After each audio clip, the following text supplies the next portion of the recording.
Shalom semuanya, senang kembali dalam program Deep Talk with Pastor. Kita bisa melanjutkan tadarusan Alkitab kita di malam minggu ini. Dan sebelum kita mulai, saya mengajak semua untuk satu hati kita doa. Bapak yang baik, terima kasih buat hari ini kami boleh melanjutkan tadarusan Alkitab kami. Dan kami mohon berikan kami hikmat, marifat, kebijaksanaan rema daripadamu, sehingga ayat-ayat yang kami baca menjadi jelas, menjadi terang, dan kami semakin paham akan kebenaran. Mampukan kami juga bukan cuma cakap, tapi juga jadi pelaku-pelaku firman. Jangan satupun kami yang kau lalui, kami siap diberkati. Haleluya. Amin. Yuk Bapak Ibu kita buka ya. Ya, Amsal. Kita buka hari ini Amsal 24 ya. Sama-sama kita akan membaca Amsal 24 ayat pertama bersama saya ya. Jangan iri kepada orang jahat, jangan ingin bergaul dengan mereka, karena hati mereka memikirkan penindasan, dan bibir mereka membicarakan bencana. Dengan hikmat rumah didirikan, dengan kepandaian itu ditegakkan, dan dengan pengertian kamar-kamar diisi dengan bermacam-macam harta benda yang berharga dan menarik. Orang yang bijak lebih berwibawa daripada orang kuat, juga orang yang berpengetahuan daripada orang yang tegap kuat. Karena hanya dengan perencanaan engkau dapat berperang, dan kemenangan tergantung pada penasehat yang banyak. Hikmat terlalu tinggi bagi orang bodoh, ia tidak membuka mulutnya di pintu gerbang. Siapa selalu merencanakan kejahatan akan disebut penipu. Memikirkan kebodohan mendatangkan dosa, dan si pencemooh adalah kekejian bagi manusia. Jika engkau tawar hati pada masa kesesakan, kecillah kekuatanmu. Bebaskan mereka yang diangkut untuk dibunuh, selamatkan orang yang terhuyung-huyung menuju tempat pemancingan. Jika engkau berkata, sungguh kami tidak tahu hal itu, apakah dia akan menguji hati, tidak tahu yang sebenarnya? Adakah dia yang menjaga jiwamu, tidak mengetahuinya dan membalas manusia menurut perbuatannya? Ayat 13, anakku makanlah madu sebab itu baik, dan tetesan madu manis untuk langit-langit mulutmu. Ketahuilah, demikianlah hikmat untuk jiwamu. Jika engkau mendapatkannya, maka ada masa depan dan harapanmu tidak akan hilang. Jangan mengintai kediaman orang benar seperti orang fasik. Jangan merusak rumahnya. Sebab 7 kali orang benar jatuh, namun ia bangun kembali. Tapi orang fasik akan roboh dalam bencana. Jangan bersuka cita kalau musuhmu jatuh. Jangan hatimu beria-ria kalau ia terperosok. Supaya Tuhan tidak melihatnya dan menganggapnya jahat, lalu memalingkan murkanya daripada orang itu. Jangan menjadi marah karena orang yang berbuat jahat. Jangan iri kepada orang fasik. Karena tidak ada masa depan bagi penjahat. Pelita orang fasik akan padam. Hai anakku, takutilah Tuhan dan Raja. Jangan melawan terhadap kedua-duanya. Karena dengan tiba-tiba mereka menimbulkan bencana. Dan siapa mengetahui kehancuran yang didatangkan mereka? Juga ini adalah amsal-amsal dari orang bijak. Memandang bulu dalam pengadilan tidaklah baik. Siapa berkata kepada orang fasik, engkau tidak bersalah, akan dikutuki bangsa-bangsa, dilaknatkan suku-suku bangsa. Tapi mereka yang memberi peringatan akan berbahagia.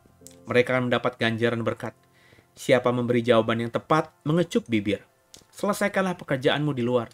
Siapkanlah itu di ladang. Baru kemudian dirikanlah rumahmu. Jangan menjadi saksi terhadap sesamamu tanpa sebab dan menipu dengan bibirmu. Janganlah berkata sebagaimana ia memperlakukan aku, demikian kuperlakukan dia. Aku membalas orang menurut perbuatannya. Aku melalui ladang seorang pemalas dan kebun anggur orang yang tidak berakal budi. Lihatlah, semua itu ditumbuhi onak, tanahnya tertutup dengan jeruju dan temboknya sudah rubuh. Aku memandanginya, aku memperhatikannya, aku melihatnya dan menarik suatu pelajaran. Tidur sebentar lagi, mengantuk sebentar lagi, melipat tangan sebentar lagi untuk tinggal berbaring. Maka datanglah kemiskinan seperti seorang penyerbu dan kekurangan seperti orang bersenjata. Terpujilah nama Tuhan. Ya, kalimat yang terakhir kembali ya, selalu terngiang-ngiang tadi ya. Dikatakan, aku melalui ladang seorang pemalas dan kebun anggur orang yang tidak berakal budi. Lihatlah, semuanya ditumbuhi onak ya, tertutup jeruju, temboknya bahkan sudah hampir rubuh, kata Salomo tadi. Lalu aku memandangnya, aku memperhatikannya, aku melihatnya dan menarik suatu pembelajaran. Tidur sebentar lagi, mengantuk sebentar lagi, melipat tangan sebentar lagi untuk tinggal berbaring. Orang yang malas tuh seperti itu ya. Maka datanglah kemiskinan seperti seorang penyerbu dan kekurangan seperti orang yang bersenjata. Orang yang malas itu nggak perlu diserang. Orang yang malas itu nggak perlu dimusuhi, nggak perlu diperangi. Orang yang malas itu akan mati dengan sendirinya, ya. Karena tadi ya, orang yang malas itu akan Seperti kemiskinan yang datang kepada seseorang seperti penyerbu, dan kekurangan seperti orang yang bersenjata. Jadi otomatis dia akan mengalami kemiskinan, otomatis dia akan mengalami kekurangan. Orang yang malas itu tidak akan jauh dari yang namanya kemiskinan dan kekurangan. Maka jangan jadi orang malas. Tidur boleh, istirahat boleh, ya, tapi harus ada suatu karya yang dikerjakan, ya. Harus melakukan sesuatu, ya. Paling tidak untuk diri sendiri. Sebab kalau tidak, meskipun kita punya ladang yang luas, ya ladang itu akan ditutupi dengan onak, ya, jeruju. Bahkan kalau kita pasang tembok-tembok yang memagarinya, tembok-temboknya akan runtuh. Kenapa? Karena kita tidak urus. Kita malas.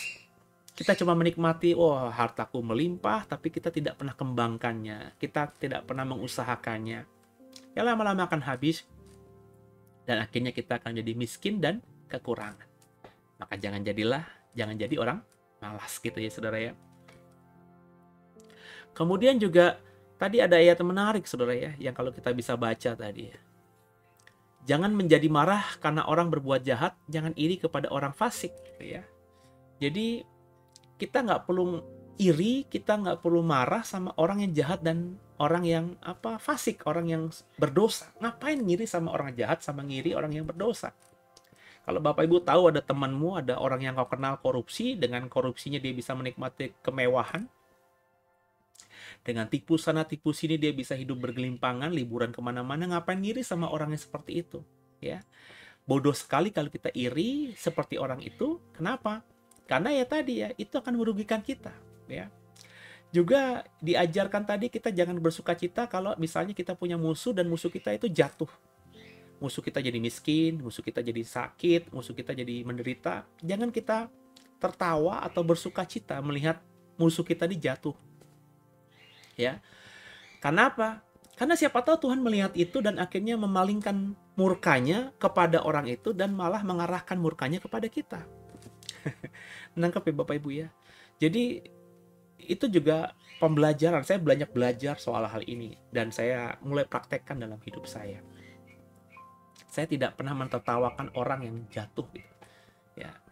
Ada orang ya, dalam pengalaman saya punyalah banyak pengalaman saudara, bagaimana orang itu menzolimi saya dan akhirnya nggak lama kemudian orang itu tanda kutip jatuh gitu. Tapi saya belajar untuk tidak mensyukurinya, tidak menganggap itu hasil perbuatan saya, tidak juga berpikir bahwa saya itu orang yang benar sehingga akhirnya orang yang tidak benar itu akhirnya jatuh karena mengusik hamba Tuhan yang benar ini. Enggak, saya nggak pernah berpikir demikian. Saya belajar untuk menjadi orang yang kalau dapat berita orang yang dulunya jahat sama saya saat ini jatuh, ya saya bilang, Tuhan ampuni mereka, pulihkan mereka. Ya, kenapa? Karena kalau kita lepaskan doa Tuhan pulihkan mereka, kalau Tuhan misalnya tidak izinkan itu terjadi atas mereka karena kita sudah mendoakan yang baik buat mereka, yang baik yang kita lepaskan itu lewat mulut lidah kita dan berkat kita kembali kepada kita. Jadi saya lebih melihatnya dalam perspektif itu. Ya. Jadi nggak pernah gitu ya dalam artian iri hati sama orang gitu ya, iri hati sama rekan pendeta yang gerejanya lebih besar, jemaatnya lebih banyak, hidupnya lebih baik, ngapain lah gitu ngiri sama mereka gitu ya. Sebab saya percaya setiap kita sudah ditentukan Tuhan ya. Tuhan menetapkan langkah-langkah orang yang hidupnya berkenan kepadanya. Itu saya pegang banget itu ya. Jadi ya kalau Tuhan memang memberkati saya seperti ini, ya sudah saya nikmati dan saya akan bersyukur gitu ya. Saya akan menjalaninya dengan syukur, saya akan terus menjaga hidup saya benar. Karena apa? Meskipun tidak wow begitu tampaknya kata dunia, tapi saya bahagia sebab saya menikmati berkat yang datangnya dari Tuhan. Nah saudara, sama-sama kita belajar untuk menjadi orang yang lebih menjalankan firman Tuhan. Kembali lagi juga tadi kita diingatkan oleh Amsal 20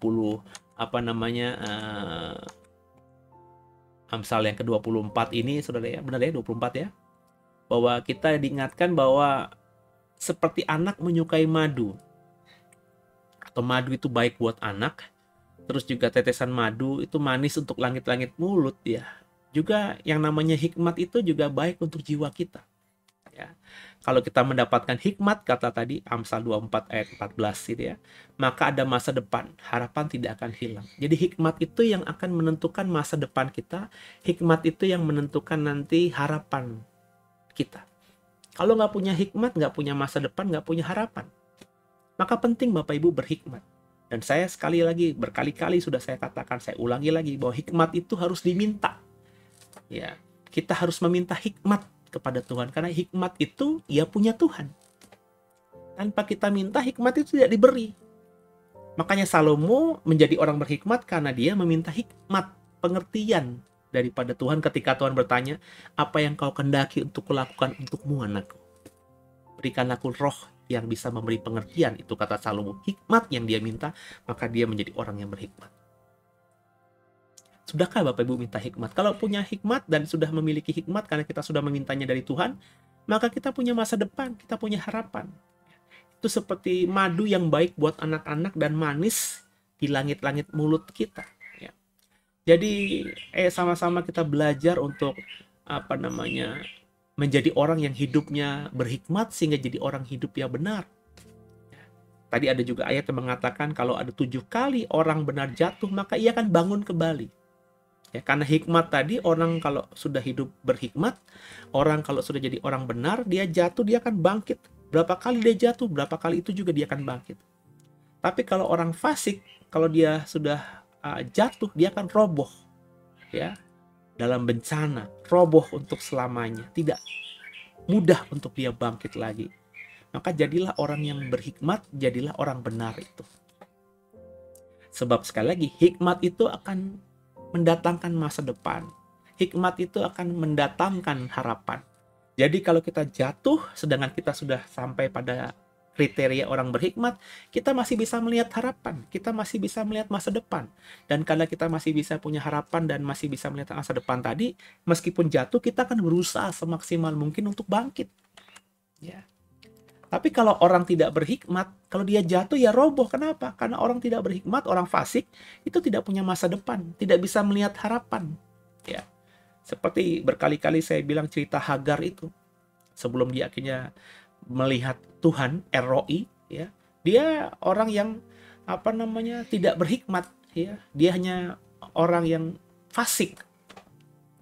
Jadi ketika dia mengalami sebuah masalah, anaknya Ismail kehausan, dia pun kehausan, dan dia merasa dia akan mati karena kehausan, lapar karena tidak punya bekal, maka akhirnya ketika dia roboh, ya roboh.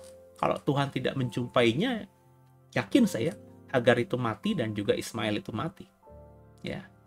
Jadi ayo sama-sama menjadi orang yang berhikmat tadi. Salomo sebagai orang berhikmat, dia pernah jatuh nggak? Saya yakin pernah. Kan saya bilang tadi, Salomo di pertengahan hidupnya itu tiba-tiba karena hartanya berkelimpangan, dia hidup dengan kemewahan dunia, kenikmatan dunia. Dia jatuh sedemikian rupa. Tapi karena dia punya hikmat yang dia sudah minta dari Tuhan di awal dia memerintah sebagai raja, dia masih punya harapan, dia masih punya masa depan. Sehingga di keterpurukannya itu dia bisa bangkit, dan bahkan di sisa akhir hidupnya, dia layani Tuhan dengan menjadi apa? Menjadi penasehat. Maka dalam kitab Amsal, dalam kitab Pengkhotbah, dia memberikan nasihat-nasihat pengalaman hidupnya yang dia bagikan kepada anak-anak dan cucu-cucunya, dan sampai kepada kita hari ini. Ya, kita bisa baca dalam kitab Pengkhotbah, kita bisa baca sekarang dalam kitab Amsal. Kita mengerti sekarang ini, ya. Akhirnya Salomo menjadi orang yang bermanfaat. Sisa hidupnya bisa dia dedikasikan untuk sesuatu yang bermakna bagi umatnya Tuhan.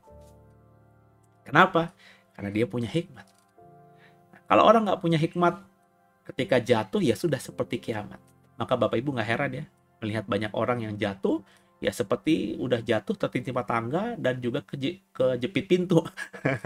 Jadi udah parah banget, udah kiamat banget. Ya itu saya juga pernah ngalami di masa lalu ya. Nggak punya hikmat, ya nggak dekat sama Tuhan, nggak meminta hikmat, belum memiliki hikmat, sehingga ketika ada masalah ya seperti udah, ya dunia runtuh gitu, seperti kiamat aja gitu. Bangun tidur nggak ada semangat, ya keluar rumah nggak punya semangat. Ya hari-hari saya masih ingat beberapa waktu, puji Tuhan nggak lama, itu saya melewati hari demi hari ya begitu aja. tanpa ada greget, tanpa ada sesuatu yang bagi saya bisa dibanggakan. Saya lewati hari, ya lewati hari begitu aja. Kalau sudah malam lagi, ya puji Tuhan. Ketemu pagi, lewati malam lagi, puji Tuhan. Sampai kurun waktu beberapa waktu lamanya. Tapi ketika saya akhirnya bertobat, minta ampun sama Tuhan, terus meminta hikmat dalam bahasa saya saat itu yang sangat sederhana, saya mulai melihat masa depan. Saya mulai melihat harapan. Dan saya mulai bangkit. Ya. Ketika saya mulai bangkit, terus belajar untuk konsisten hidup dalam kebenaran, maka kehidupan itu saya alami. Ya, kehidupan yang dari sorga ya, Zoe itu ya. Itu saya rasakan, damai saya rasakan, sehingga saya boleh menjalani hidup sejak saat sampai detik ini ya, bersyukur senantiasa bahwa penyertaan Tuhan itu selalu ya dan amin. Ya, jadi mungkin itu di malam minggu ini yang bisa menemani saudara ya. Sebab saya tahu di malam minggu ini banyak saudara yang beraktivitas, menikmati kebersamaan bersama keluarga. Saya cuma mengingatkan tadi bahwa pentingnya hikmat ya. Terus juga lewat Amsal 28-24 ini kita diingatkan untuk jangan irilah, jangan bergaul juga dengan orang yang jahat ya. Jangan iri hati kepada orang yang fasik gitu ya, sebab ya percuma gitu ya. Juga jangan bergaul dengan mereka ya.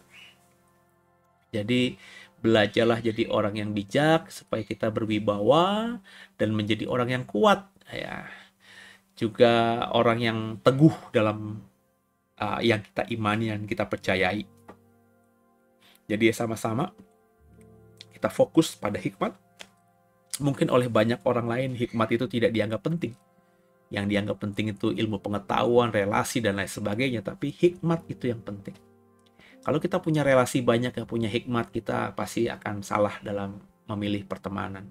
Tapi kalau kita punya hikmat, meskipun kita tidak punya pertemanan yang luas, tapi teman-teman yang kita pilih dengan hikmat kita itu teman-teman yang bermanfaat, berfaedah, bisa mutualisme, simbiosis di sepanjang hidup kita. Jadi belajarlah menjadi orang yang sedemikian agar hidup kita masing-masing bisa jadi berkat bagi banyak orang dan akhirnya nama Tuhan dipermuliakan. Gitu ya Bapak Ibu ya. Semoga diberkati, semoga malam minggu ini jadi berkat buat saudara dan saya mengajak kita untuk satu hati kita doa. Makasih Tuhan, kami diingatkan kembali tadi lewat renungan Amsal 24 bahwa kami harus memperhatikan hidup kami supaya tidak jadi pemalas ya. Sebab orang yang malas itu yang namanya kemiskinan dan kekurangan itu pasti akan datang menghampirinya tanpa diminta, tanpa diusahakan.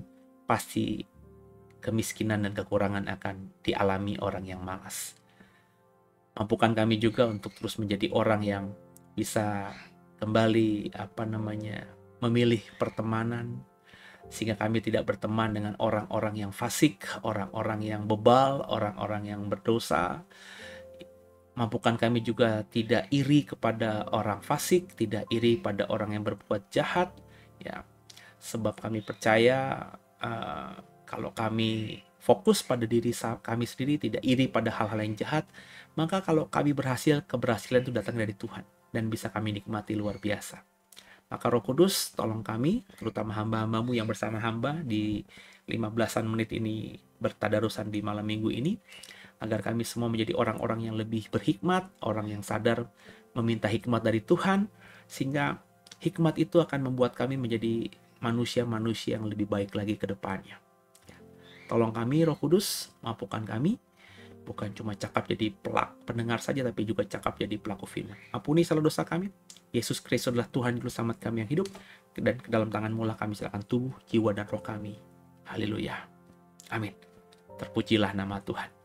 Demikian Bapak Ibu, kalau diberkati bisa di-share, bisa di-like, bisa di-subscribe, dan sampai jumpa di ibadah minggu besok. Saya kembali melanjutkan khotbah saya tentang Yesus. Kesimpulan ya, sudah sampai pada kesimpulan Kristologi atau ilmu tentang Yesus dalam konteks Tritunggal. Besok tema saya adalah Yesus adalah kok tiba-tiba ngeblank. Yesus pertama adalah Yesus adalah rasul dan imam besar. Kemarin saya khotbah Yesus adalah nabi dan guruku. Besok saya akan khotbah tentang Yesus adalah kok tiba-tiba ngeblank saudara ya. Ya pokoknya tentang Yesus lah. Saya sudah siapkan materi yang menyatakan bahwa Yesus adalah juru selamat. Oke, juru selamat dan penebusku ya, sudah saya khotbahkan juga ya. Kemudian lanjut tentang Yesus adalah Mesias ya.